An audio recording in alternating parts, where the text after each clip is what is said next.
Welcome back to EHC Unfiltered. It's been a little while. We took a little bit of a break there, but I've got Allie back with me, and we're hoping to go somewhere today that I think touches almost everyone listening, realistically, even the people who swear that it doesn't. I want to open up with a question, and I want, you guys sitting at home or driving to work or wherever you're listening to this to really sit with it, not answer it reflexively. There we go. That's the right way to say it, I think. Anyway, would you still train if no one ever noticed? If you could never post it, never be seen doing it, never get a single compliment on your results, would you still show up? I got that one from Allie. So You're welcome. that was a good one. I really like that.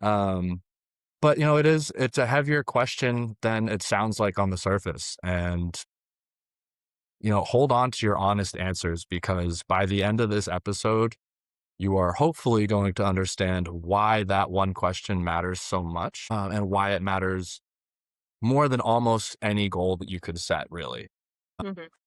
We're talking about motivation today, specifically, the difference between external motivation, internal motivation, validation versus drive that actually comes from inside you, right?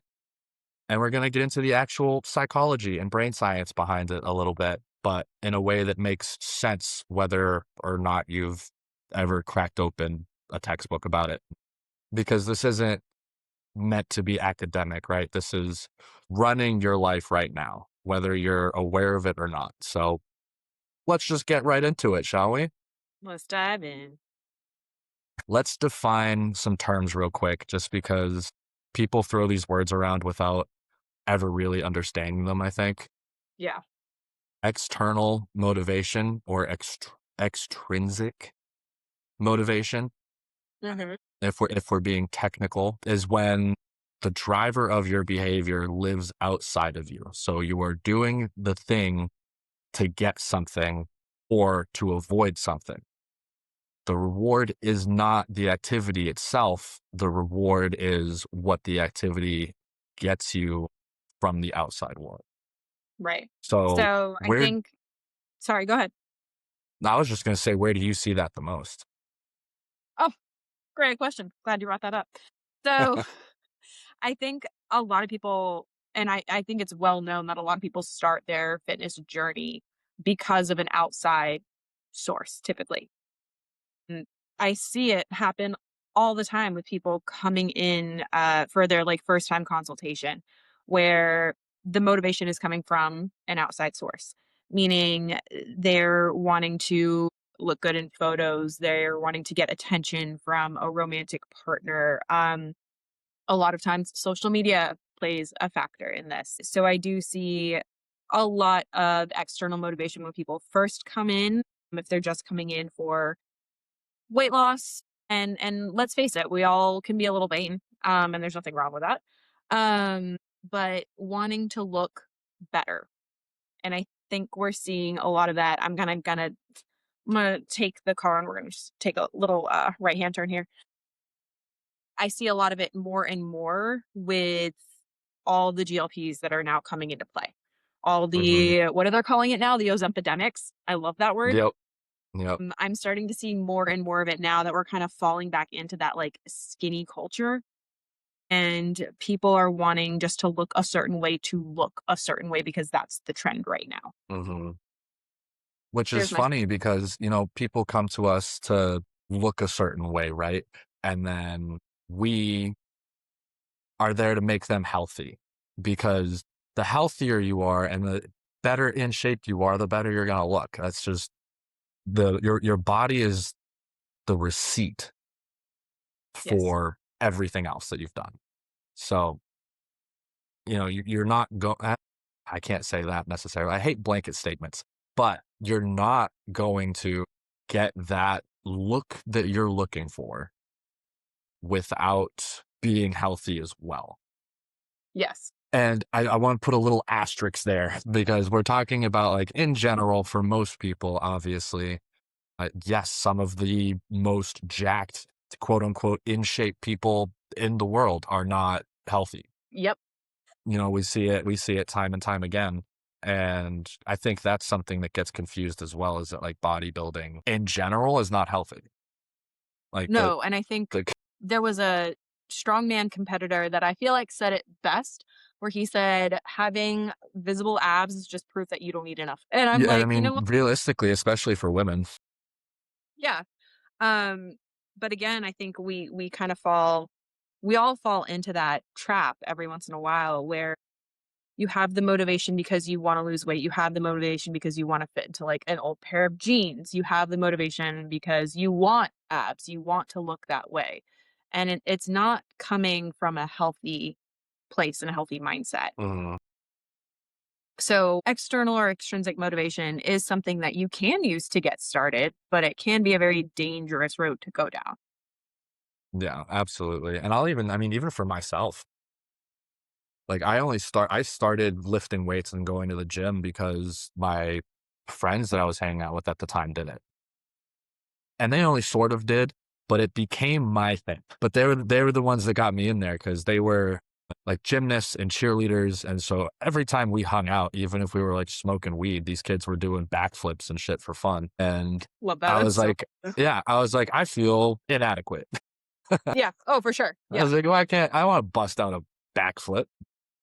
so cool. But that kind of thing was never really for me. It was always cool, right? Exactly. You're right. But they're the ones that got me into the gym, and then I was just kinda like, "Oh, I like this." Right. Yeah, I could get used to this. So and that's something that I've, kinda tried to explain to people as well, especially when they're like, "When do I start enjoying it?" Mm, And it's like, mhm. if you hate it, you hate it. As much as I hate to say that, like, if you hate lifting weights, depending on your reasoning, there's a likelihood that you're really never gonna enjoy it that much. You can enjoy it more. You can get more comfortable being in the gym. You can get better at the exercises you're doing. Things like that will make you more comfortable, which will make you enjoy it a little bit more.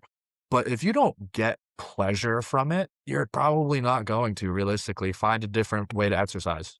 Find something else. Exactly. It's not for you, Yeah. which is okay. Yeah. Or There's nothing wrong with that. It's yeah, or accept the fact that you don't like it and go 4 days a week for 40 minutes anyway. As whatever. there's that. It's I mean, what's the driver? Like, what again, it comes down to what's the motivation?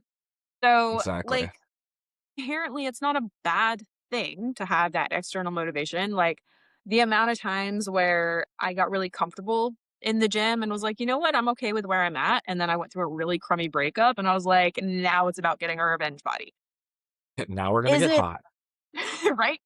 Is it is it, um, the soul thing driving you that kinda, like, jumpstarts that? Okay, but when the outside sources start to become the primary source of self-worth, then it becomes dangerous. Yeah. And I mean, that's in fitness, there's so many people that are just training for compliments, right?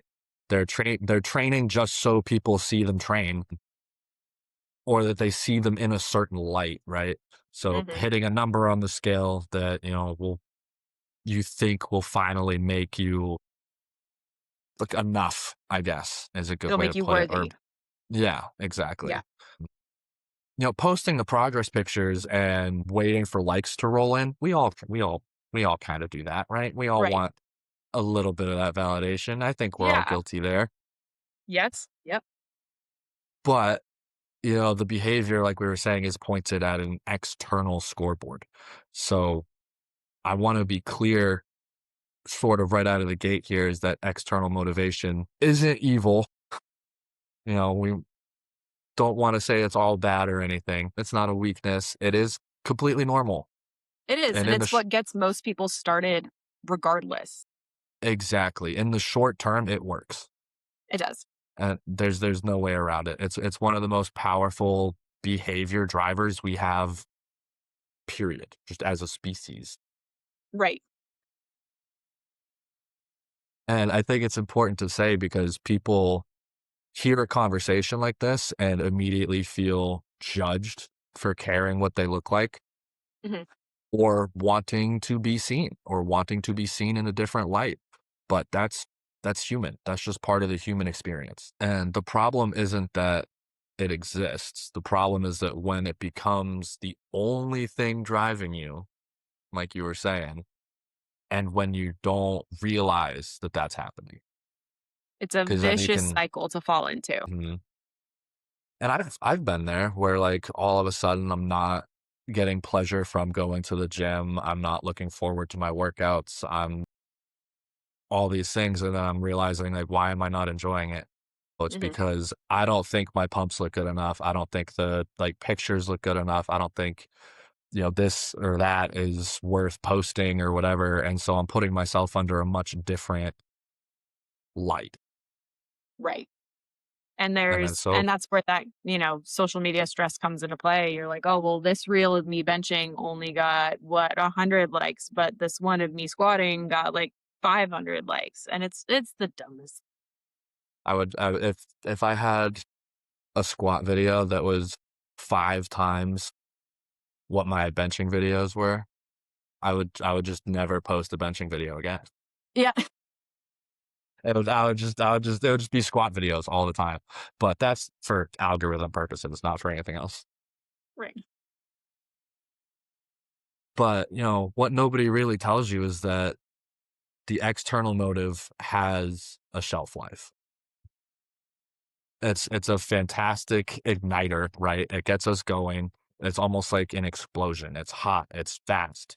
It's that boom, and then it's gone afterwards. And you kinda have that's when you have to find it in yourself and kinda, say to yourself, like, "I can't keep going like this." You Like, I actually have have to to find your reason why you're in the gym. having a reason why for just about anything is so important. Yeah. Because even if you're at work and someone asks you, like, "Why are you here?" Like, you should have an answer to that that's not just to pay the bills, Yeah. which, don't get me wrong, to pay the bills is a very valid answer. Well, especially in this economy. Oh my god.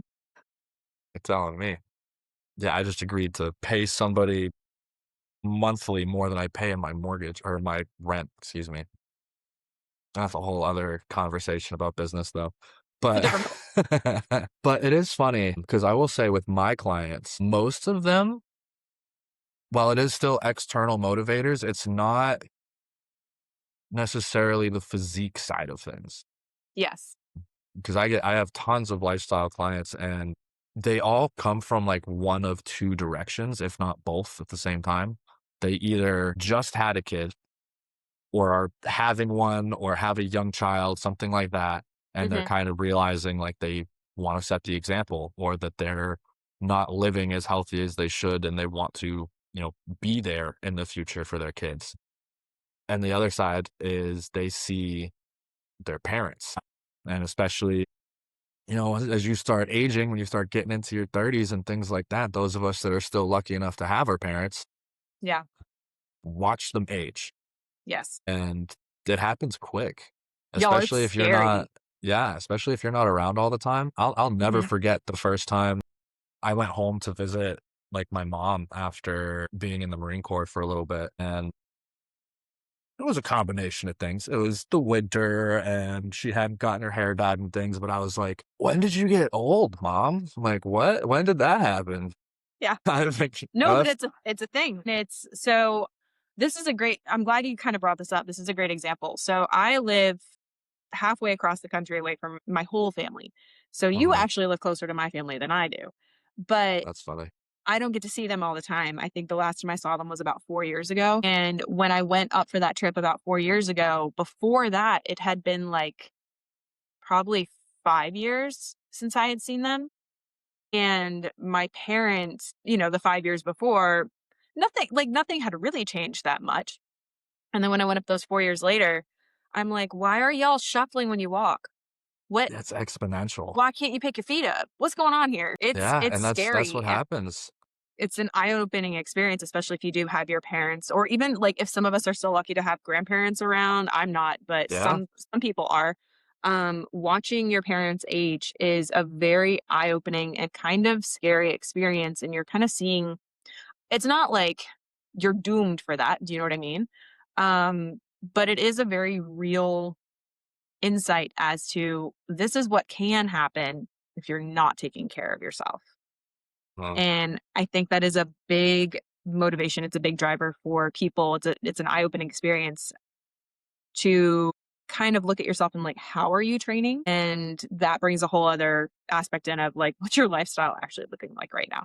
Is this going to benefit you when you're 70, 80, 90 years old? and that's a big part of why I say I'm a performance coach, is because yes, like I do the health and fitness and nutrition stuff, but the lifestyle aspect of things is the biggest lever, there we go, that moves the needle for people. So when we're talking about stress management and routines and, habit building and breaking all of that down, that's the stuff that changes people's lives. You know what I mean? Oh Like, yeah. don't get me wrong. Even a Planet Fitness personal trainer will change somebody's life if it's the right fit. But you need that lifestyle side of things to make it all kind of sync together, Yes. because that's a lot of what I hear is just I don't want to wind up like my parents, and it's because it is scary, like you said. You know, all of a sudden, I remember when I was, oh, how old was I? We were living in Arizona, somewhere between like 11 and 14 ish. But my grandma was staying with us for a while, and she was not a small lady. My grandma was large and in charge, but she fell one day Mhm. and couldn't get up and tried to like drag herself to the bathroom to like prop herself up on the, bathtub and everything. Luckily, my stepdad found her, or technically my mom found her. But yeah, I couldn't imagine being so out of shape that you couldn't Get get back up up. off the ground. Yeah. Yeah. It's a scary thing. And, I train people at That's some where of we the start for a lot of people, is getting up out of a chair and getting up off the ground and getting out of yeah. bed, like stuff like that is exercise. Yeah. When by the time people come to me, they're at a point in their life where they just don't know where else to go. And for those of you that don't kind of know what my clientele is like, it's a lot of special case people. And so a lot of rehab, a lot of cancer issues, a lot of sickness, a lot of autoimmune issues. You name it, I've seen it. But I've started adopting more like seniors into my clientele over the last couple of years. It's awesome. They're so much fun. They're a great group. And it's funny because, they come in and they're not really sure where we're starting.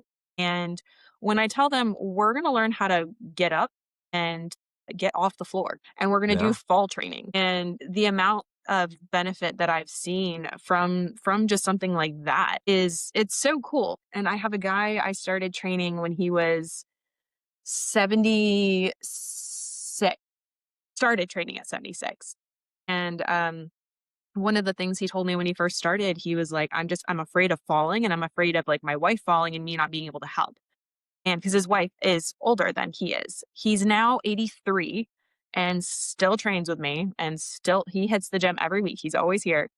And he's fallen over the last 6 years, probably I think 3 times himself over little things, like tripped over a root, something like that, was Yeah. out doing yard Doesn't work and doesn't tripped take over much. something, Yeah. and has never had an issue anytime getting back up from that. So, like, having those external drivers of, like, um, I wanna be able to help my wife. It's not benefiting him, but long term, his viewpoints have changed into, okay, not only can I help my wife, but I'm also like, I'm starting to get older. I'm 83 years old. And I know for me, I need to be able to do X, Y, and Z for me as well. So Right. I've seen this intrinsic change with him over the last like 6 years or so, which again, that's kind of how it happens for most people is you have that external driver to start and then you start to slowly kind of it changes into that intrinsic internal drive of okay, this is actually why I'm doing what I'm doing. Yeah. And it works the opposite way for some people as well. Yes. Because you just reminded me, one of my very first clients was a perimenopausal woman. She's a physician and questioned me the whole way through, by the way. But Right. she did great. We lost 25 pounds and we made a lot of changes, but she came to me initially for herself, and it ended up saving her marriage Mhm. because she was putting more into herself. She had more to give to her family. Yeah. And that's honestly, that's still probably my favorite, like outbound interview that I've done is having her credit me with like saving her marriage. I have cat fur all over the place now. My cats are shedding. I love that for you. But, it feels good, right? Getting that external validation, even for us, right? As coaches, Oh, like we yeah. were just saying. So, why does external motivation feel so good? And why is it so hard to stop chasing once you start? It Mhm. comes down to dopamine, really. And I need to clear up one of the biggest misconceptions that I've come across because most everyone gets this one wrong. Mhm. Dopamine is not the pleasure chemical. That is a pop science version, and it's not entirely correct. That's our cotton candy dopamine version. Yeah, dopamine is the wanting chemical. It's Dopamine is what the makes you want something. anticipation and reward. Exactly. Yeah. It's the molecule of pursuit, if you will. Ooh, that's a good one. Ooh, I like that. That's good. But But it's our it's brains it's the are craving. we're wired to seek approval, and that's just how it's been since humans started walking around. Years ago, we're trying to find a tribe to join because of an increased chance of survival. So what are we Mhm. looking for now is validation in others because it still interprets us as like that's an approval. That's rewarding for us, even that social aspect. So Well, every and that's compliment you like, yeah, every that's like that's where bullying comes from too. that's where what? That's where bullying comes from too. There is that As that whole tribal acceptance thing, thing. but it's the same process, right? It's the same chemical process in your brain. It's that I need to get that, whatever that feeling is. Uh, Yeah. Well, that's how dopamine works. It's the brain starts to learn that like when I look better, I get rewarded. And so I like that feeling when I get rewarded because I feel valuable. So we just constantly chase that feeling. So yeah, it's not necessarily the feel good chemical, but mhm. it is. So yeah, I like that. Well, I like that you just said that because it's funny. One of my clients, I'm actually probably going to make a post about it later, but we're in a bulk. It's her first time ever doing like a real bulk. And So much fun. women, it's so much fun, but women especially they have a hard time sometimes when it comes to gaining weight and that self-image perception. And I've noticed how much even just me being like, no, you're good. You're on track. You're where you're supposed to be. It makes such a difference. And, she's gone on 2 vacations, 2 or 3 vacations in the last couple months. We're still up. Gosh, what are we up now? A good bit. She jumped like 5 pounds, 6 pounds in like 2 weeks. A girl, Part, part, I'm feeding this girl too. let's She's go. she's she's 5'9", and I'm feeding her like 160 to 170 grams of protein. She's having like 300 plus grams of carbs every day. That's Um, awesome. I love and that. she her but her body was using it, she was already over 10,000 plus steps a day, that sort of thing. We're getting ready to move into her next phase of building. But all that just to say, on her check-in, she came to me and was like, I hate you this week, like da da da da da, like all this stuff. And then I get a message from her today, actually, that was like, hey, I just wanted to say sorry about Yeah, that. it happens. It happens. She was like, I don't hate you. I didn't mean to say that. And I was Was like, she you're in her allowed to luteal hate me phase? Because sometimes. sometimes that happens. I would have to check, but I want to say follicular. Okay. But yeah, she was like, all this week I've been getting compliments on my ass. So she was like, compliments to the chef. And I was like, I told you. I told you. That's awesome. Cause it's like, Compliments to the chef, yes. you're up like 5 or 6 pounds, but your waist is the same size. Your glutes are growing, your legs are growing, your arms are growing. Like, We're Getting where we stronger want is to pretty be. cool. It is. And oh, she has no idea what's about to come. But yeah, all that just to say that that external validation does do something, right? Because she was very in her own head about her physique and the program and eating all this food and uh struggling trying to get in her protein and stuff because she's also running a business and working all day and has a child and she's doing all of the things. But all it took was, a couple days of the people that she works with and the people in her life being like, "Girl, you look good." For her to be Yep. like, "Shit, all right." Like it, That's awesome. but sometimes that is all it takes, right? But getting back on the fun side of stuff, the chemically side of stuff, I did see when I was looking up stuff for our episode earlier, researchers actually separate these two things. So there's a distinction in the neuroscience between the wanting and the liking. So Mhm. wanting is the dopamine driven pull towards something, where liking is the actual pleasure that you get from it. And it runs on a completely different system. So, it's the part that stopped me in my tracks, should probably stop everyone else in their tracks a little bit, is that you can want something intensely and then barely like it if you like it at all when you actually get it, because those two systems come apart. Exactly. And that is something that we can tie back into quite a few of our other episodes, including sex and alcohol Mhm. and relationships. It really does All just, the things that we've talked about yeah, thus far. it ties into all of the things. But that gap, the wanting something way more than you actually enjoy it, is basically the definition of every addiction. Yep. And fitness can become that way, and validation can become that way.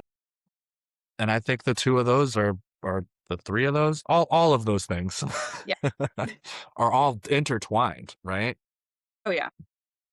Because we might start going to the gym for either ourselves or a partner, some external or internal motivator, and then that drive might shift during our uh, progression, but it's all kind of the same. Like, Right. as far as I'm trying to think of how to put this into words. Do you know where I'm going with this?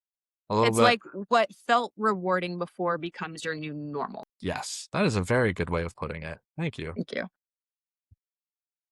And I think that also applies to people that just kind of hold higher standards for themselves in general. Yeah. We get those dopamine hits as far as like wanting something because we're chasing after something. And then as soon as we get it, we're like, yeah, I got it. I was supposed to get it. So why would I be excited? Like, So it's cool that you brought that up because something my kind of notes took me to was something that psychologists, I guess, refer to, and someone please correct me if I'm pronouncing this and just butchering it wrong. The hedonic adaptation problem. So whereas like we as humans adapt really, really quickly to a situation, to a stimulus, to something, and that thing that once felt amazing again now becomes just kind of like that new normal. So the body goals that you had now just becomes like a baseline. The weight that you swore that you would that would make you happy now just becomes like a normal kind of like bleh kind of thing. The attention that you wanted now becomes something that's expected. And so it just kind of turns into this, we're just chasing the same things of like you're just going to change, you're going to race for another muscle group, you're going to try and chase another like cosmetic procedure, sometimes you're going to chase another goal, you're going to, not because you're growing per se, but because you've now adapted to that. I I relate to this a lot, like heavily, because I'm not a small guy. I'm 6'3", 220, 230 pounds ish, give or take. Been working out for over a decade, pretty good at it now. Mhm. I don't feel large. I don't feel muscular. I just feel normal. You know what I mean? And it's like, I'm Like sorry. people I'm not giggling at you. I'm giggling at the fact that not maybe 2 hours ago, I'm sitting there scrolling through Instagram stories and your pump comes up and I'm sitting there as I'm starting like my leg workout and I'm like, I'm 5'3" on a good day and like pushing 145 pounds when I'm trying. yeah, I can curl that. But I No big but deal. it's It's funny. fine. It's funny 'cause, if you read that post too, I literally said, what was it? I think I posted it on Instagram. Anyway, I went to the You'll gym find and it. I did one You'll exercise find it. and then I left. I literally walked all the way yeah, I walked all the way to the gym. I did my little warm up, did my warm up sets, did my, 2 working sets and a back down set on my incline bench on the Smith machine, and then was supposed to move on to shoulders, and I was like, that doesn't feel good. I don't really feel that good. I'm gonna leave." And that's what I did, and I left. So stupid. Sometimes it's okay. You know why it's okay for me to do? Because I will be back tomorrow, and I will be That's back true. the day after that, and I but I try to explain that to people as well as, like, once the health and fitness and all of that, like, is your lifestyle. Mhm. Like, I got a pile of pizza boxes next to my trash can. I can feel it. I can see it in my body, trust me. But I also know realistically, I'll get away with it because I've been training consistently. I've been eating consistently. I've been moving my body consistently for so long that, like, yeah, I'm gonna feel like shit for probably a couple weeks, realistically. Like, it Yeah. lingers for me. And yeah, I get that. I just had a photo shoot a couple of weeks ago and it was a beach shoot. And so I'm trying to look good for this shoot. And afterwards, did I plan on having pizza and chicken nuggets? 1,000% did. 1,000% I did. And I enjoyed every bit of it. And then Monday morning, I was back in the gym as if nothing had happened, not restricting my diet, not restricting anything, just getting back on plan. Well, But did that's I oh definitely my enjoy that? gosh. That's absolutely. That's one of the biggest things I have to talk to my clients about is, not overcorrecting.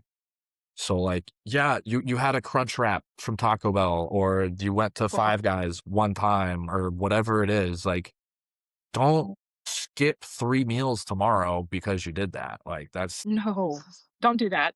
Don't do that. no, well, because people don't realize how calorically dense that food is, and then they're like, "I had 3 meals in one, and all I ate was a cheeseburger and french fries." And it's like, yeah, exactly. But all of this, right, going back to the, addiction, dopamine, motivator situation, Yes, it back on is the track. engine yeah, it is the engine of every addiction that has ever existed. It's, exactly what is happening with validation. You post a photo, some likes come in, Mhm. someone compliments your body, your brain fires the dopamine, you feel the pull, so you can go back for more, but the actual satisfaction, the actual liking feeling that you get from it is, thinner and thinner and thinner the more that you do it. So you chase it again and again. And social media just really does make it so much worse because it's not even predictable. At least with drugs, usually you know what you're getting. Right. But this is exactly why external motivation sometimes and usually is such a fragile foundation for long-term fitness and success. It's so fragile and it's definitely not something we should try and hang on to long term. Absolutely. And well, that's one of those things where like some people's whys can be internal and external at the same time, Yes. right? 1,000% Especially yes. especially when you're doing it like for someone. Yes. And I'm not talking about like, getting in shape so that your spouse thinks you're more attractive. That's not what I mean. Kind of like what you were talking about with the gentleman coming in because he's like, if my wife falls over, I'm going to be able to pick her up. Like that is both. That is absolutely both internal and external motivation. I have a lot of my, like, new moms that come in when they find out they're pregnant, and let's say this is their first one. The greatest motivator are my new mamas. And when they find out they're pregnant, they're like, I need to do everything that I can do to keep this baby healthy, to grow a healthy baby, but to keep myself strong and healthy because birth is it's a marathon and that is a Yeah. event. That is a event. And that has everything to do with strength, your health, your body, your foundation. It's everything. And so I think some of the best clients I've ever had are my new mamas Yeah, because there's postpart that. my Paige, the one I talk about or just talked about, she's postpartum. She came to me 8 months after, so Yep. but she's killing it. It's awesome. I love the mamas out there. Y'all are amazing. They It motivate me. blows my mind. Yeah, same here. I reach out sometimes, and sometimes I'm like, you have to be careful as a guy Yeah, making, like, comments and things like that because, like, you never wanna come off as the weirdo, you know what I mean? But this is sometimes you true. really do just wanna be like, moms never cease to fucking impress me. Oh, yeah, yeah. Like, it just they pile it on. I was talking to someone recently and had to tell them that because what was it? That was we were talking about when they found out they got diagnosed with cancer for the Mhm. first time, and it was, like, a year or 2 after they had their first kid, and yeah, and they had their first kid at, like, 18, 19, I think. So imagine being fucking 21, having a Yeah. toddler, and finding out that you have cancer and you're working a full time to support your family. Mm, mm, mm, mm, mm-mm. Like, holy shit. That's crazy. But that's the story I hear, or not obviously that exact story, but that is the same kind of thing I hear from moms across the board. Like the plate is just never empty, you know? But that's the layer on top is like sometimes you need that. Sometimes you need that sort of my life is fucking crazy. I have people that rely on me. I need to be able to rely on myself. And sometimes it's that simple. And if that's what it takes, and that's what gets you to start cleaning your life up and actually putting yourself as a priority as well, then that's what it takes, and that's great. Exactly. But I will say the single to bring it back again before we keep derailing ourselves. Rewards can come in unpredictably, right? And then it can be the single most addictive, how do I want to phrase this? The single most addictive reinforcement pattern that I've seen. It's, the exact mechanism that makes slot machines work, right? Right. Predictable rewards are easy and you can walk away from them because you kind of know what you're going to get. It'll be the same when you come back, like that sort of thing. Unpredictable ones, like the lottery or the slot machines, will keep you sitting there pulling that lever, hoping for a different outcome. And just, you keep getting that dopamine hit, dopamine, dopamine, dopamine, dopamine, but you're not getting any of the actual satisfaction from it. But when I say, or when we say, that external validation is addictive, like we're really not being dramatic here.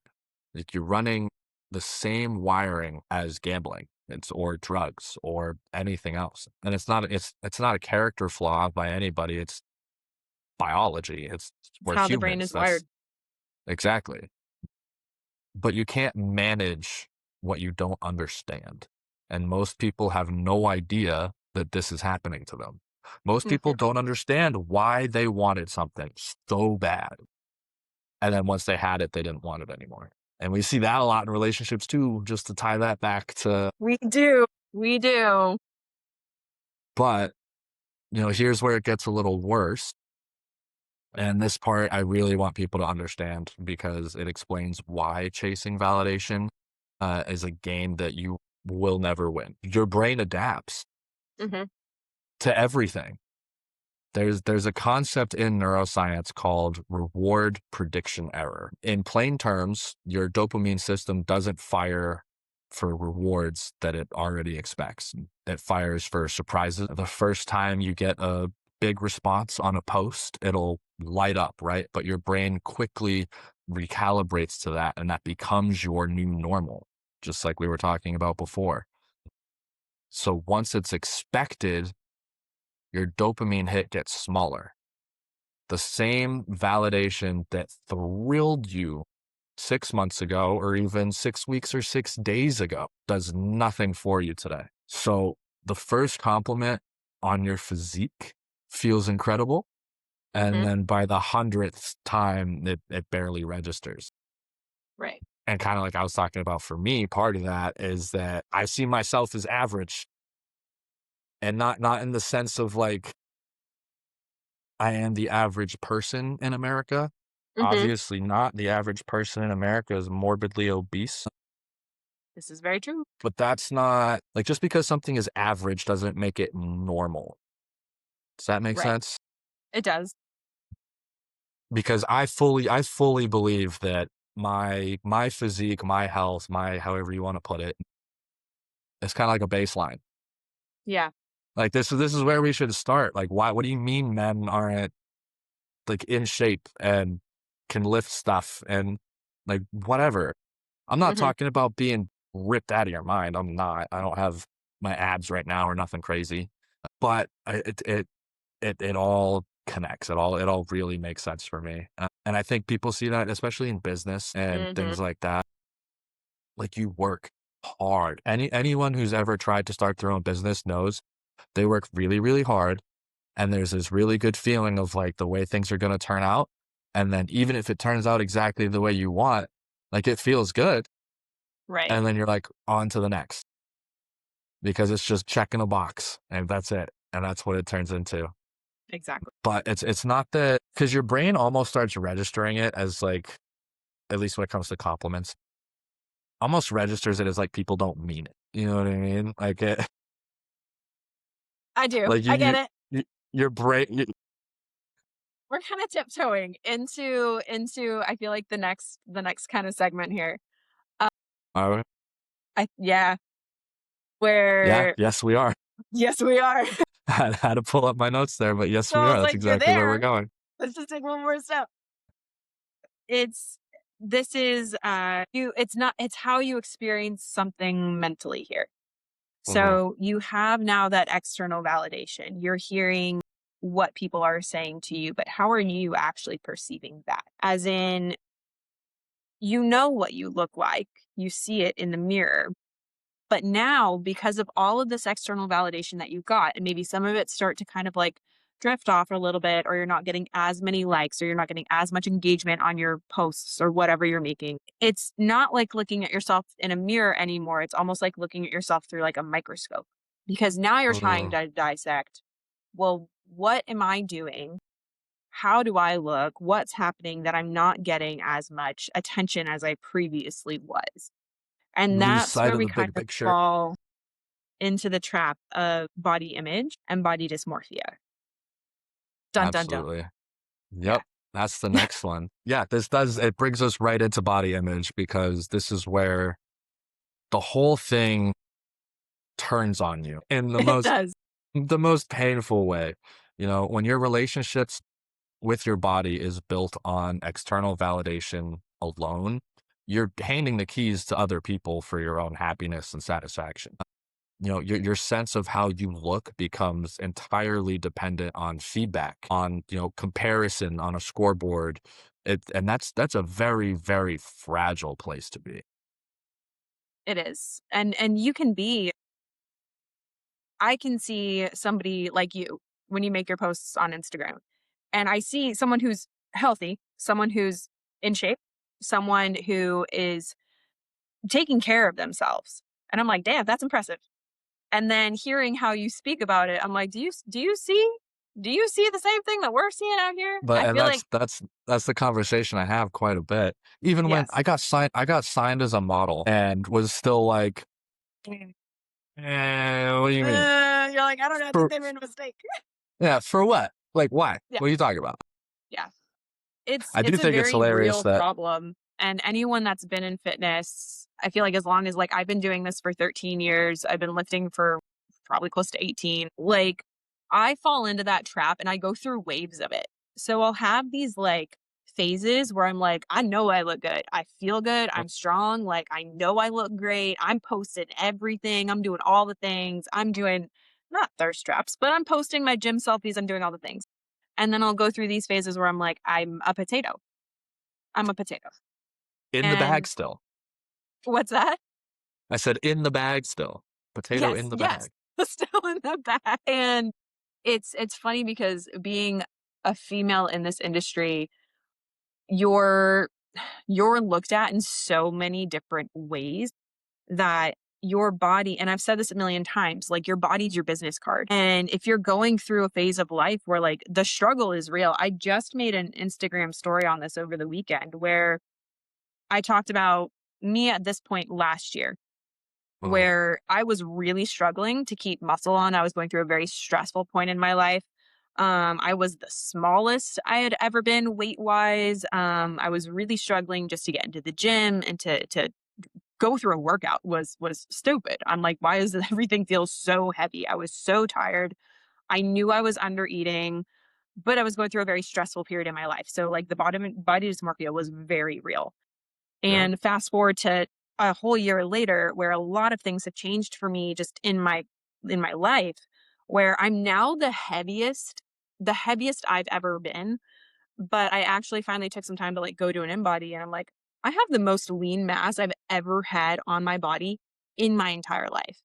I'm the strongest I've ever been and I'm like, okay, so I might be a little puffy, but I like I feel great and I I'm hate those strong. in-body scans. I hate them so much. I hate the in-body, like the DEXA scan, all of them, all of them. They're I know. so dumb. I know They're you do, so but I dumb. wanted to see where I was. Okay? Let me defend myself for a minute.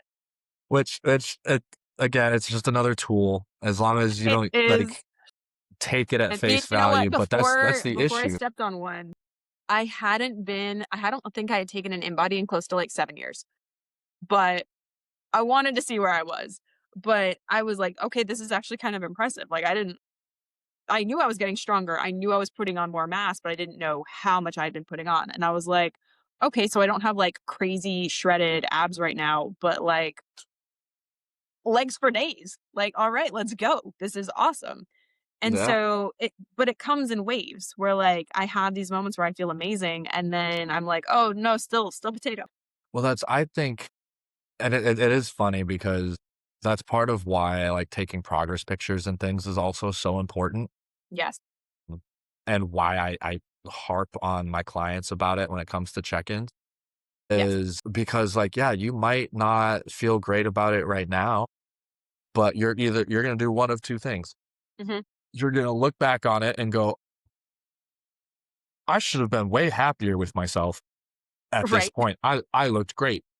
Yeah. Or you're gonna look back at it and go, "Holy shit, look at how much I've done since then." Like, there's really Exactly. no losing. No, there's really not. And that's I love people taking progress photos. I'm a huge fan of it.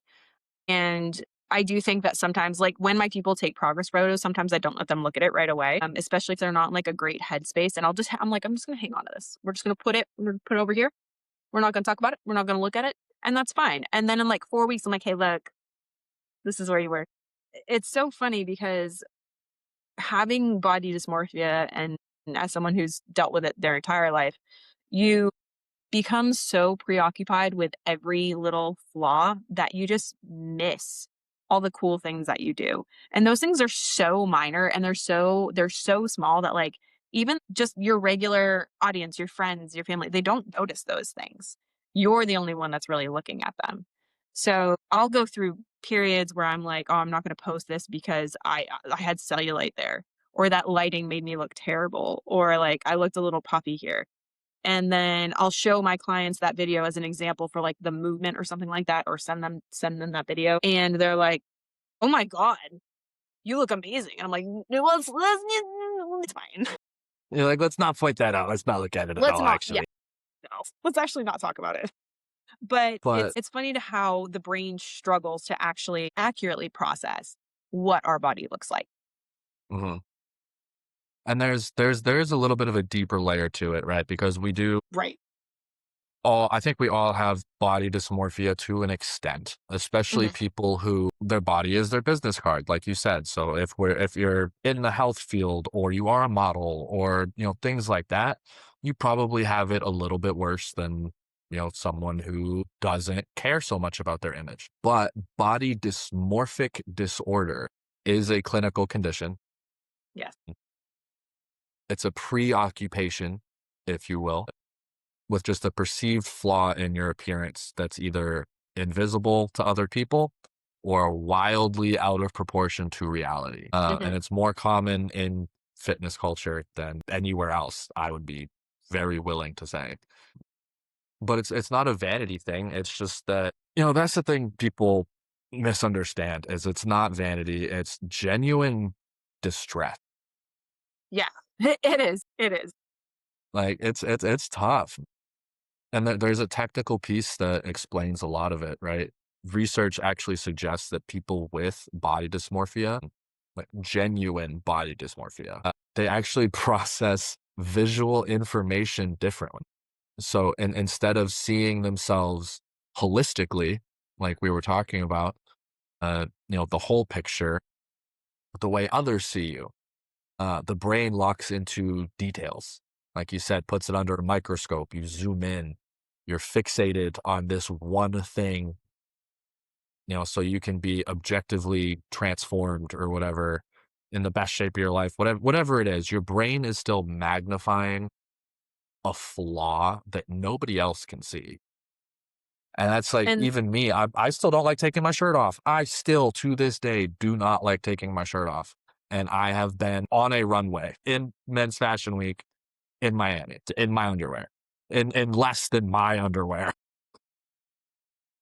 but sure enough, And I absolutely. still, yeah, and I've been on stage walking under lights in front of crowds of people in a thong and still don't like taking my shirt off. Still, you That's know, also why, like, the reassurance doesn't work. So, like, when your friends say, like, "Oh my gosh, you look great," like, "You're in amazing shape. Oh my god, your arms, you're so lean." Like, it's because our internal image doesn't just automatically update. yep. I So, will say the having a bunch of models come up to me and ask me what my ab routine was and stuff made me feel pretty good. But I mean, of course it would. Yeah. but that was a new validation or a new form of validation to my brain, right? Because for Yes. whatever reason, my brain went, "Oh, they're not a normal person, they're a model telling me that I look good." So it's a different sort of thing. It's kinda like having a bodybuilder tell you that you look jacked or something. You're Best feeling in the world. Oh my god. like It's you're so like, good. "That's different." Whereas, like, if your mom tells you you look jacked, you're like, "Yeah, of course." Like, You're like, "Yeah, thanks, mom." but, yeah, just like you were saying, that's exactly why someone can be exactly where they said they wanted to be Mhm. and look exactly the way they wanted to look in the mirror and feel nothing but inadequate. Yes, because our brain is still operating under the belief that, like, something's wrong, and social media makes that so much worse. I hate social media. I I really do. Like, We're just big haters of Instagram over the here, but it's we're it's both where I on run it. my business, but Exactly. it really is a necessary evil in my life at the moment. It's yeah, But, your body can change and your perception can stay the same, right? Because yes, perception, it's an interpretation of your own brain right. in a sense. It can be broken down in ways that have nothing to do with how you actually look, right? I can't tell you how many times I've talked to someone where they were like, I don't like this about my body, especially women. You guys Mhm. fucking nitpick the fuck out of yourselves. Like, holy.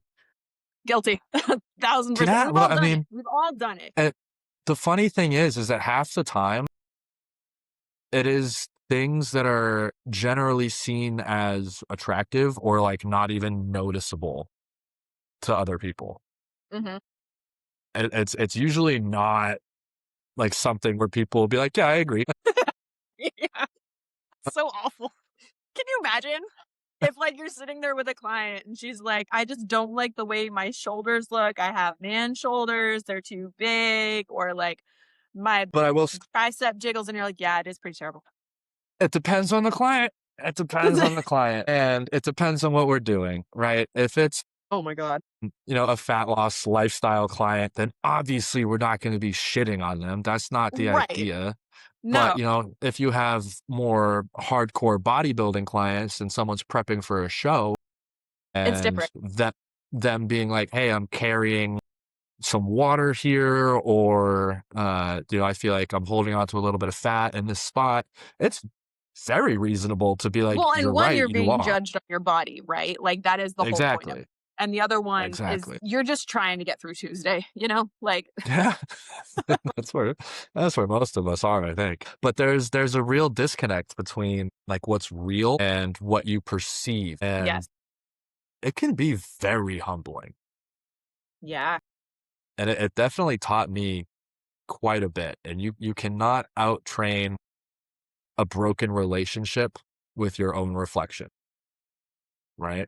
Ooh, okay. So Oh, just gonna start dropping one-liners. That's little gonna be my nuggets new here. thing. Great. But no amount of physical change realistically is ever going to fix the perception problem. Mhm. That's a psychological framework that you have to work on. Well, and it's funny because, like, fitness culture now, like, fuels that. Yeah, When you're absolutely. seeing all these fitness influencers, I just was watching a TikTok video talking about fitness influencers and how this one girl, she was like, "I'm so fed up with them because I could be shredded too if I didn't have to do anything else but just work out and eat. I could look amazing too. But I have a family, I have a full-time job, balancing XYZ, like my mom's in the hospital." She's like, "Yeah, I could also look amazing if I had zero responsibilities besides making content and being in Well, the gym." and that's the thing too is like what are we classifying as looking amazing? Because now we're talking about skinny culture again, and if we're talking about especially females, especially women Mhm. being overly lean. Like, Right. yeah, that looks sick because it's the human anatomy. The human body is Yeah. fucking cool. But, Right. there's positives and negatives there. Obviously, just to throw in a mix of positivity in there, I will say I think bodybuilding is probably the most successful area that I have ever seen at desexualizing the human body. Yeah.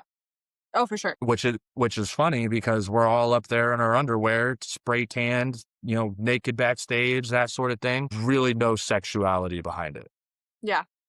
It really Well, and is it's the just a respect of the physique. sport too, and I think Yeah, that's becoming more and more acknowledged, which is awesome to see. I love that people are actually looking at bodybuilding as an art.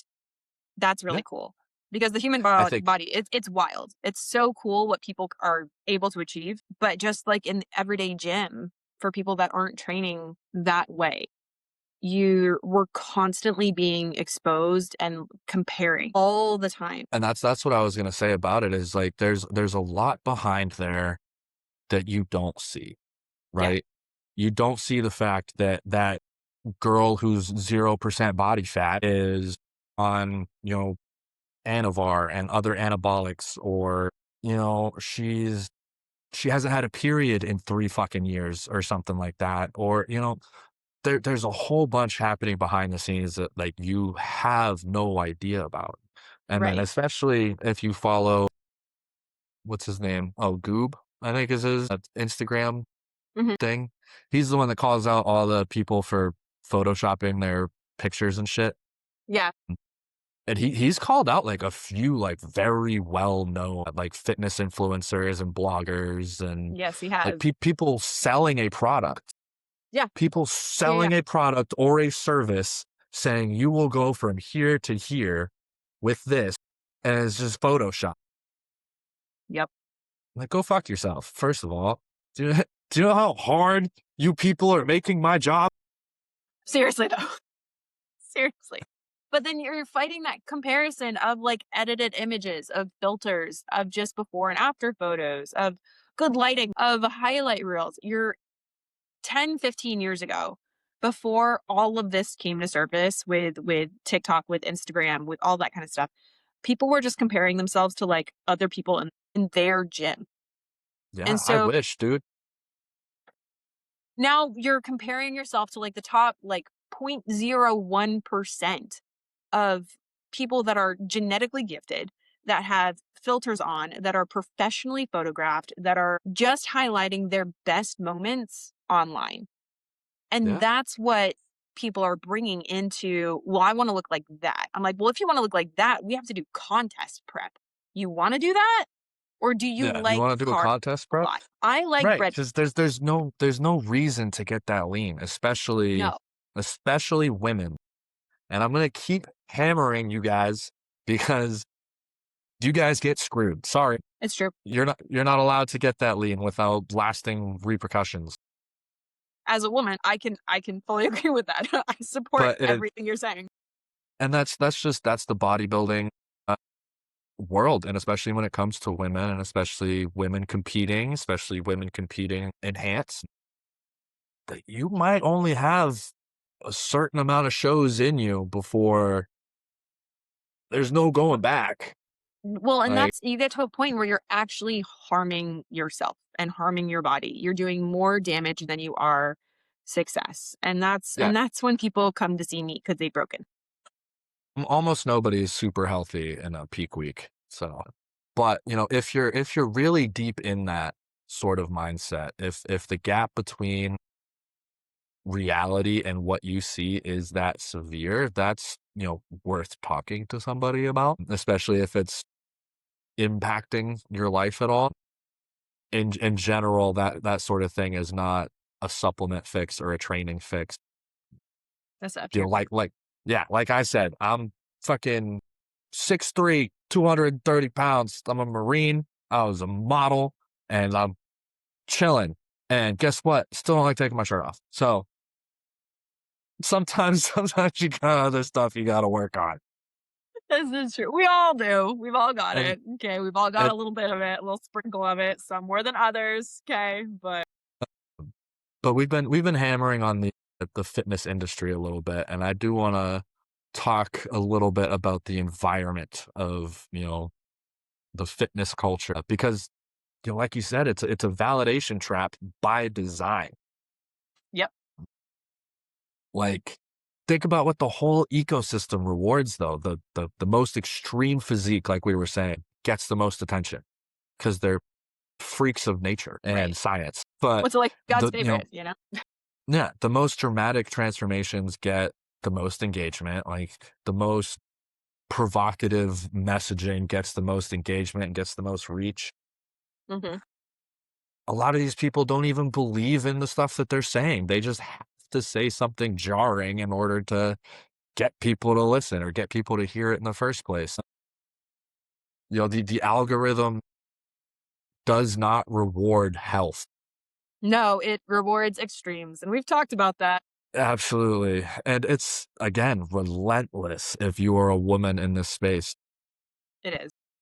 The pressure, the comparisons, the standards you're being measured against, it's constant, right? And, that's something that women have always kind of been in the spotlight, I feel like, when it comes to that sort of thing, like health trends and things like that, and fitness trends throughout history.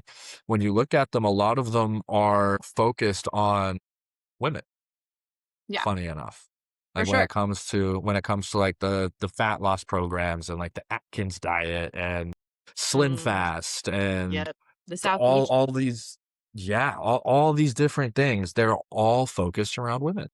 they are. So odd, isn't it? Yeah, funny how that happened. What are we gonna but it I mean, now we can go down a rabbit hole with this, but it comes it's not a down very to, what are we gonna spend money on? I was just gonna say Everybody it's not a wants to very look deep good. rabbit hole. It's a financial incentive, It's everybody wants to look good. So, you're gonna put your money into something that's gonna help you to look the way that you want to look, and right now, it's the O's epidemic.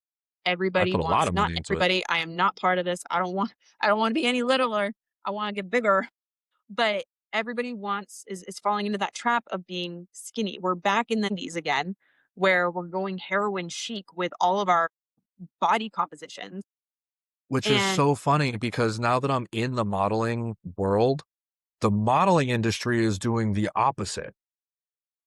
So in like the general population, yeah, with the Ozempic situation, everyone's just how skinny can I get? How fast? Let me see if I can remove a whole person from my body in a month. I'm sure that's healthy. That will have no repercussions on me whatsoever. No, like fucking with my hunger hormones so that I don't eat 12 pizzas is definitely the solution. Nobody has willpower anymore. It's so bad.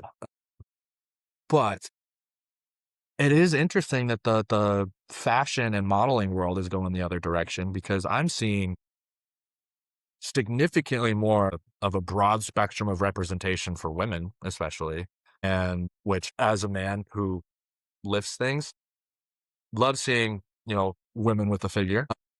And on the men's side of things, they're actually leaning back towards more of the 90s for men. And 90s for men was like the Mark Wahlberg and like being, how is it described to me? What's the word? I'm looking for a word here. Help me out. Aspirational. There you go. Thank you. I was like, I don't know where. But it's an aspirational physique. It's something Mm, within the realm of possibility that is almost like just outside of reach, if that makes sense, I got you. which I think is awesome. Yeah. I think that's exactly what models should be. But yes, it's very interesting because I wonder if, the health and fitness climate will kind of follow that just because I mean the fashion world and the model world is where we get all of that stuff. Right. All like our fitness models and things like that, which I mean obviously we've seen a huge rise in not so fit people modeling fitness clothes, which I'm all for the record, because going to the gym, and gym clothes is not just for in shape people. Uh, Correct. so I think that's actually one of the best places to start advertising that. Yeah. No, I love Not that. not Love. promoting obesity. I'm not sitting here being like, oh, what was her? Oh, I'm having a brain farty kind of day. What's the singer? She's bigger. Lizzo? She, yes, Yeah. I'm not gonna say that she's healthy or fit. Like I'm not. No, no, she's fat. She's obese. And if you look like that, you are too. You land whale. Fix it. That was mean. I'm sorry. Listen, we can, or we might get some hate, but that's okay. There was the whole body positivity movement that happened. It was so well oriented and so poorly executed. Yes. I'm glad you put it that way because I was going to put it away. I think a lot of people would have gotten offended. Kudos. Well, do it that way too. I think it started out with good intentions and then I don't know what happened, but we just took like a wild ride somewhere else along the way. So it became like, okay, be proud of how you look, but still recognize that like you can go to the gym. You can work out. You can work to be healthier. And then it kind of like somewhere along the line, we got lost and like we forgot what we were doing with it or what the point of it was. And then it just became okay to be obese. And it Yeah. became okay to just be really unhealthy. And that became a norm. Seeing like Well, and people it was at being Lululemon, promoted. that like seeing Lululemon like all of a sudden have all of these plus size models on their walls. And granted, like I love a plus size model, but it's getting out of hand where it started becoming being like, so you're obese and stay that way. Mhm. No, don't stay. That's what the gym is here for. Like gym clothes, yes, for everybody. Okay. But the gym is here to make you healthier, not to keep you in that spot. So if you're okay dying at 40 because you had a heart attack that completely could have been avoided, then stay Mhm. that way and be okay with your body positivity. That's fine. But Yeah, if did you you guys actually want to live a healthy life, do something about it. Oh my God. Let's take a step back. I got a little hot. yeah, did you guys notice that all the fat influencers, I'll say, instead of the fitness Hmm. influencers, Hmm. from like 5, 10 years ago, they're all gone. Or they all Don't started see as it. Yeah, don't see any of them anymore. Or all of a sudden, right? Or all of a sudden they want to be skinny. I thought we yeah. were supposed to want to be fat. What happened to the body positivity thing? Ozempic happened. Well, That's what happened. so and so many of them will sit out there and argue too, being like, being obese doesn't inherently mean that you're unhealthy. And it's like, actually, It does. yes, it That's the does. definition of it. It literally does. Yeah.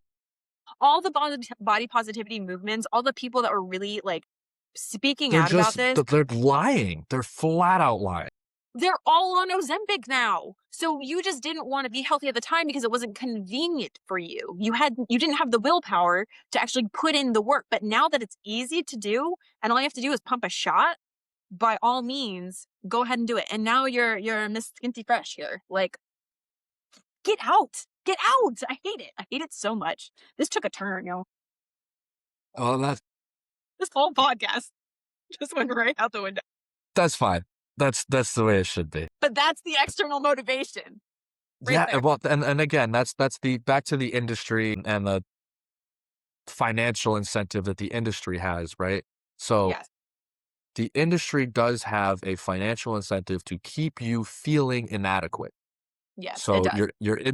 your insecurities are a business model. If you felt genuinely good about yourself, you would buy less stuff. Yeah. So Def- so the messaging in all of the advertising and things is engineered to keep you comparing yourself, keep you chasing after the next thing, keep you one purchase away from being quote unquote enough. the target keeps moving. And that's why the satisfaction becomes impossible to get Nothing infuriates me more than someone who moves the fucking goalpost. all the time. Like All the time. But that's like but it that's part of this. That's that vicious circle that happens, and that's what keeps occurring when all of your motivation is from outside sources. You fall into that all the time. The goalposts keep moving, the targets keep moving, and then satisfaction is never there, ever. Your satisfaction, you will never be happy with your progress if your motivation strictly comes from an outside source. yeah, and then, like we said before we got a little off track there for a second, the whole comparison culture on top of everything is you're measuring yourself against a curated, filtered, best angle, peak condition, highlight reel, and you're Yes. comparing it to how you feel on the inside on an average Tuesday, like you were saying. And, you're comparing your behind the scenes to everyone else's trailer. And that's just it's not real life. I try to explain that to people when they like, say something about my pictures and they're like, "You're on so much gear and all this stuff." I'm like, "I don't look like that Yeah. almost ever. I look like that for like the last 20 minutes of my workout and then like maybe for a little bit afterwards, and Yeah. then I'm back to normal." It's let me show you what lighting can do. Let me show you what Yeah, lighting well, and a pop. and yeah, because for whatever reason, you can ask my coach, fucking Caden, will let you know. I My body transformed between like a fasted morning physique Yeah. versus a fueled and pumped and all of the right circumstances. I it's like Captain America going in the fucking chamber. Like that's what it was like. Yeah. But But all it's that, real life though. That's what really happens. yeah. And I mean, that's even in bodybuilding, right? Even stepping on stage, if you don't carb up enough right before the show or whatever, like you're gonna be flat. Like those little tiny tweaks, a couple grams of carbs or a couple grams of sugar or whatever can make a difference. Obviously, more so with the hardcore bodybuilding style athletes, but even for our lifestyle clients, like yeah, having a little bit of honey might not make all that much of a difference in your diet. I might give you the green flag to put honey on your shit because I really don't care if you have a couple tablespoons of honey throughout the day. Right. But if I look at our meals and I notice that we're having, you know, 2 tablespoons in our coffee and then 2 tablespoons in our yogurt and then and I'm gonna be like, all right, pump the brakes. Exactly. You're eating a lot of sugar. Right. Exactly. So I do try not to put blanket statements on things sometimes, usually. Sometimes I don't care. But it's you're never gonna be satisfied with yourself when you are comparing it to the highlight reels of everybody else, or even your own highlight reels. Realistically, like, if I look at, how I looked getting ready to go on the runway Right. versus right now, I'd be like, "Oh, man, it's not the same." But I'm stronger, Yep. which is Yep. cool. That's And I'm always a cool still thing. in shape, like, like you said, you don't have to have abs year round, but it's never a fair comparison, It's never a Right. one-to-one situation. And this all kinda we've said this like 5 times on this episode now, but this ties directly into something else that we have talked about on the show. The difference between use and escape. You can use fitness as a genuine tool for building yourself, or you can use it as an escape. And I think that is also a huge part of the culture, is that's kind of what gets the attention, is people, the gym is my therapy and all Yes. of those things. Right. There's a place for it. That's a piece, don't get me wrong, but a place to chase validation that you can't generate internally is what I have written in my note. It's a way to numb something that you don't want to look at, right? This same gym, same workout, completely different relationship though Right. with what you're doing. So the behavior looks identical from the outside. Other people are just gonna see you showing up, doing the same thing, whatever. Mm. But the function underneath is completely different. So the question is never really like how much you train or how hard you train or anything like that. It's what is it doing for you, and whether you're driving it or it's driving you. Because, like we said, like, yes, resistance training is important. However, if you genuinely don't like lifting weights, like, there are options. Like, there's a There are thousand yeah, there's a thousand different ways to be active, right? Not everybody has the same goals. right. I've had my brother actually reached out to me recently because he's getting ready to get married, and he was asking about switching up his workout program. And I was, asked a couple of questions, and he was looking for like a 4-day split and kind of a situation. And I was like, okay, I was like, you can do it a couple different ways. You can either do like the Monday, Wednesday, Thursday, Friday that most people Right. do, where they have the weekend and Wednesday off, or I was like, you can do 2 days on, 1 day off, repeating, which I think averages out to like 4.5 days a week, normally like 4 or 5, depending on the week. But I was like, yeah, and do like, these leg days. And I was like, one of your leg days can be either quad focused and then hamstring focused, or you can do like a glute focused and then an overall leg day. Like, there's a bunch of different ways that you can do it. And he was like, I don't need 2 leg days.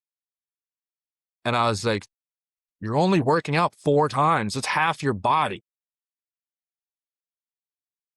I always support more like this. I love a good And like was, yeah. And other than that, he's my brother. So I was mean. I was like, I've sure. seen your legs. I disagree. Cannot build a house on toothpicks, though. um, You can do it. but he was like, I don't want tree trunk legs, like da da da da da. And I was like, that's not the point. That's not the point. You listen to me. Right? Yeah. You're like, I kinda know what I'm talking about here. Start throwing a tantrum. Oh, that still gets under my skin more than anything. Is like when people reach out and ask me a question, or like a We very could have a whole specific other question. podcast on family and friends talking to us about fitness advice and health advice. That's a we could do that for another hour and a half. Yeah. Yeah, we really could. The joys of being a trainer, y'all. Yeah, it's still one of my biggest peeves though, is like when someone comes to me asking for like specific advice. I'm like, this is gonna go one of two ways. Yep. Mm, I'm either gonna have a new client, or you're not They're gonna ne listen to me. like, Like, never again. those are the two things. Yep. I'm not gonna tell you what you wanna hear, or you're gonna start paying me. Like, those the two Right. directions it usually goes in. Yep. But, we've talked a lot about extrinsic motivation, and, We we're have. coming up on just about an hour and a half here. I did think about splitting this one into two, but I think after editing and stuff will be fine. But I would like to talk about the external side or the internal side of things, There it excuse me. is. Yep. So if external motivation is saying, what do you build on? Just like you just said, you can't build a house on toothpicks. It's kind of the No, same you cannot. idea. Intrinsic motivation, internal drive, doing the thing because the thing itself is the reward. It aligns with who you are. Exact. Oh my God, we can talk about identity too, It's the whole thing. because that was a big shift for me. Was Mhm. approaching my life from a lens. I was approaching my life from a lens of this is who I want to be. Right. So I was trying to do the things that I thought would make me become this person instead of just doing the things that that person would do. Like just be it. Just do the Just thing. be it. Just do it. Just be that person. Just do it. Be like Nike, y'all. Just do it. Sometimes, sometimes. But yeah, not getting that reward from anything else other than yourself and what your goal is. And Right. that's a real shift, and it's fucking hard It is. because it is so much quieter than like all of the external stuff going on around you. These are all the things that aren't dependent on someone else's opinion. So nobody's going to clap for you here. No one's going to notice. No one has to validate it. It's because of what matters to you.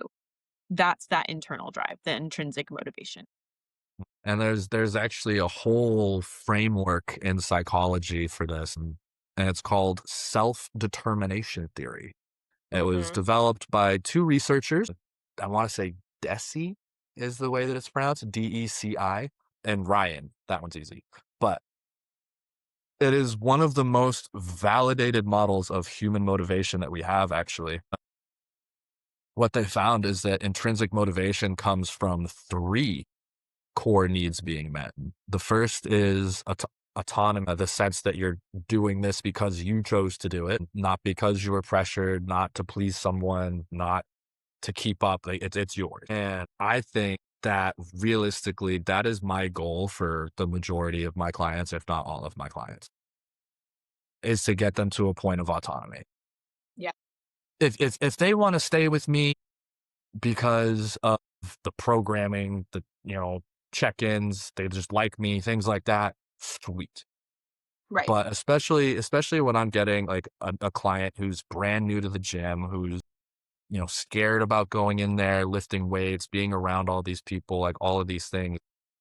My biggest goal for them, aside from whatever they come to me with and we figure out, is to make sure that they flip that switch to Yeah. autonomy. Like they will be going by themselves because they want to, Right. and it's seeing someone's personality change when they go through that is so cool. Like you really like you see this little like scared creature come in and they're just like all like, covered up and afraid. And then Mhm. like a month later, a couple months later, they just walk in and they're this like beam of light talking to everybody. And even if they're not talking to everybody, they're out there. You know what I mean? Right. And I I just love that. They've found that it's actually like one of the strongest predictors of long-term adherence to the gym as well. Because we don't like being controlled. We don't like being told what to do. And so when Who people does? finally reach that state, instead of the like, I have to work out, it's I'm choosing to work out because generally it helps me feel better or I feel better after I work out. So it's a completely different psychological experience that you actually go through and you have. And it happens quite quite often, honestly, especially with like long-term clients, you see that shift in them and it can happen relatively early and then they're just here forever because they enjoy it. And it's something that they actively get to choose every single day. And they're choosing to continue to work out because of how it makes them feel. So when people feel forced into exercise, the brain often like interprets that as a threat to or like an obligation rather than feeling ownership over it. Does Yeah. that make sense? Ab and you were completely right with saying that it was a threat because it 100% activates people's fight or flight response, and usually they choose flight. Yeah. Yeah. Well, and that behavior just becomes part of your identity as well. Well, I think So, part of that too, because like I said, there was the 3 core needs, the first being autonomy. This kinda right. leads into the second, which is competence. Yes. It's the Yeah. feeling of getting better. It's Right. the mastering something. Uh, We like having an evidence that there's progress somewhere. We like seeing yes, that, whether it exactly, and it's be something measured or like by number, like weight, body fat, something, or you're seeing your lifts increase in the gym. You're noticing you're uh not out of breath when you walk up the stairs, things like that. yeah, and yeah, it's progress for the sake of progress, Right. right? Like you said, that lift went up, the skill that you didn't have last month, you now have. The internal feeling of improving is deeply, deeply motivating in a way that really doesn't burn out because it's not dependent on anyone else, right? And it really never stops. You can Yeah. always get 1% better, even Exactly. even 0.1%, right? Yes. If you get 0.1% better every day, that's almost 37% better over the course of a year. That's huge. Math If is great. Yeah, if my business grows by 37% every year, I'm ecstatic. I You know love what I that. mean? Like that's that is an awesome goal to have. It's neurologically rewarding for people. Yes, Yeah. exactly. And then So go ahead. I would I was just gonna say the third core need that needs to get met is relatedness. So it's the genuine connection. And this is where our job comes into play a little bit more because it's not validation, it's not attention, it is the actual connection to people and to a sense of meaning, right? So training with people who genuinely have your back, who genuinely have your best interest at heart, being a part of something, bigger than yourself is something that people love saying, but just being a part of something real, you know? Right. But when on all 3 of those pillars are in place, when you have the autonomy, the competence, the connection, you get a kind of motivation that doesn't need an audience anymore. It doesn't adapt away to nothing like dopamine does. Right. It becomes more self-sustaining rather than Exactly, not. exactly. Yeah. Because it's not feeding on novelty or attention. Well, It and then the is brain starts to generate reward from the activity itself as well. So there you go. and then you get addicted to that.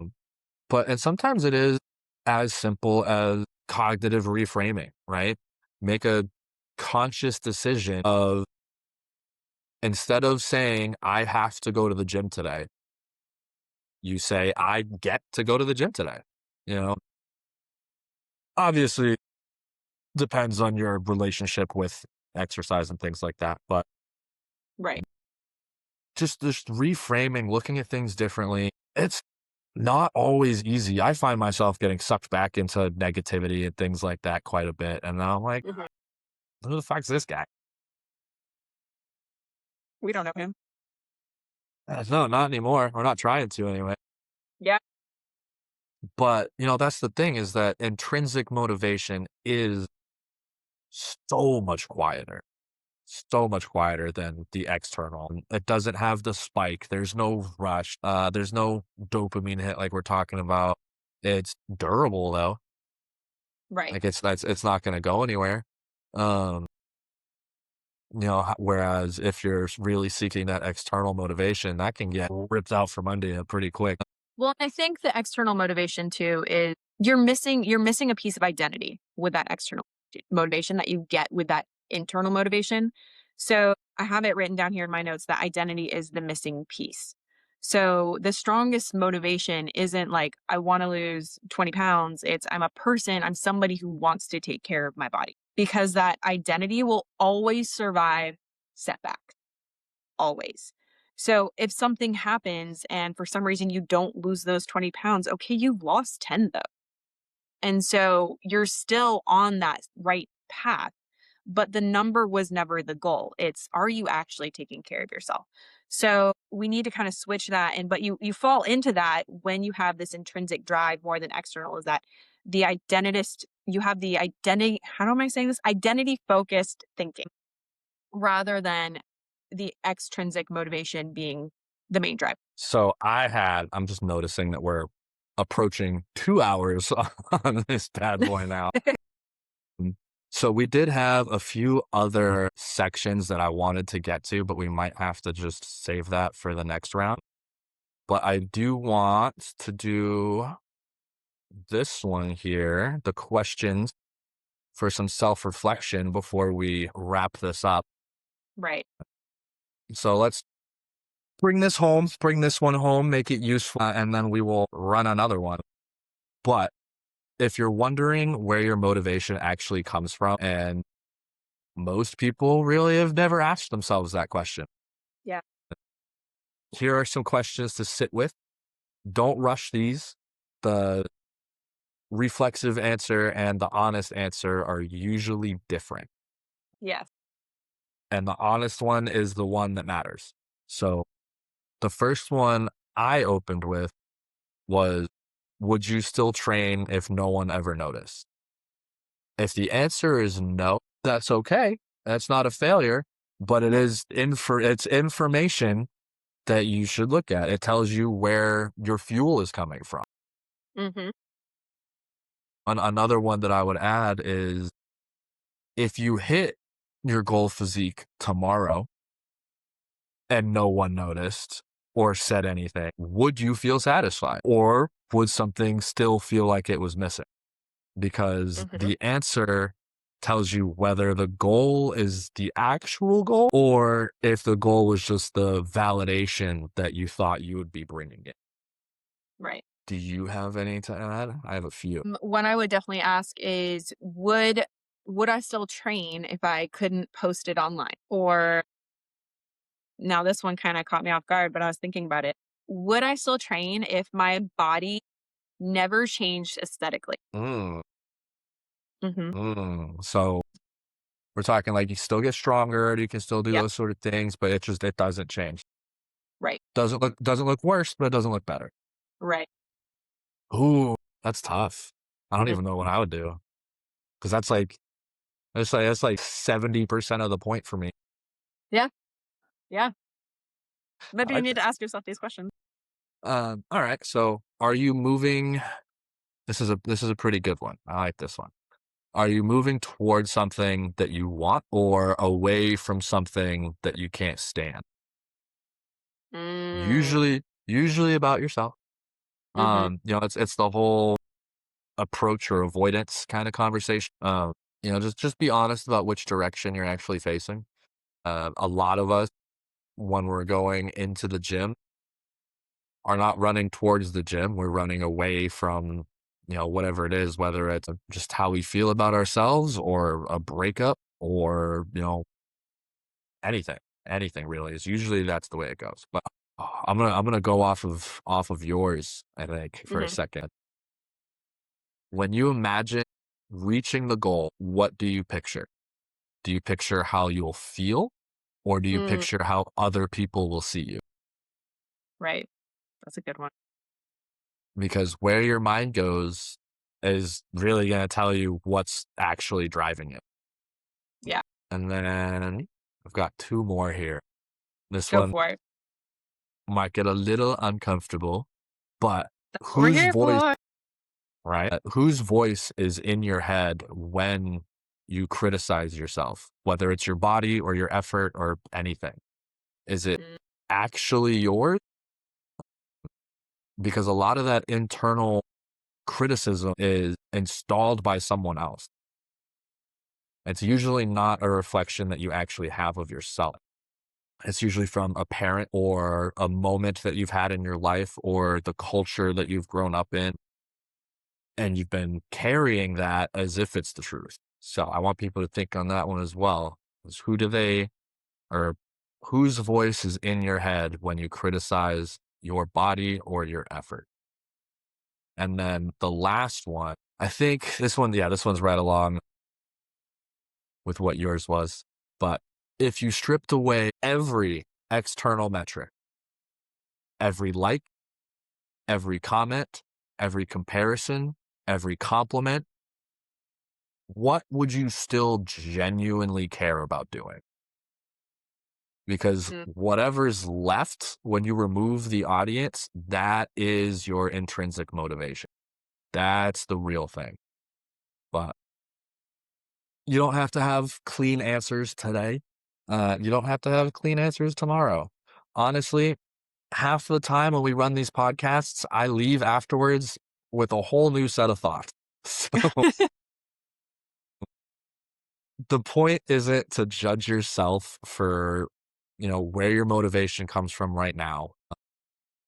Most of us start externally, like we said, and then that's just the default. That's the world we live in. The point though is to become aware of it exactly. because once you can see it, you can start shifting it. And you can't shift what you refuse to look at. Mm, that's a mic That's drop the right there. that's the biggest thing. People just don't want to look at it. But I think that about does it for us today. So here's what I will leave you with. External motivation will get you started, and there's nothing wrong with that. But if you want something that lasts, something that doesn't collapse the moment the attention dries up, you have to build it on the internal ground, on doing it just for the sake of doing it. It's about being who you're becoming, not who you're performing for. And it's very easy to slide back into that. But the body responds to that. It's never just psychology. Okay. This is why psychology is one of my three pillars, between physiology, psychology, and performance. It's never just psychology. And that's the whole point. When you train from self respect instead of self rejection, when you're driven by something real instead of, just a scoreboard or goalpost that keeps moving, your stress drops, your consistency improves, and your results actually start to compound. So the psychology, physiology, performance, it's all one system. It's all one thing. It's all your body, and it always was. So go back to that first question and keep sitting with it. Would you still do this if no one ever noticed? And apply that everywhere you can. Get honest about the answer and then start building towards the version where the answer is yes, because that's where the freedom is. If this one made you think, share it with someone who needs to hear it. Follow me on Instagram at EHC_Steven. Everything we're building at EHC is there. And then Allie, say goodbye to the people. Goodbye, people. This is fun. I appreciate you spending this one with us, and we will catch you on the next episode of EHC Unfiltered.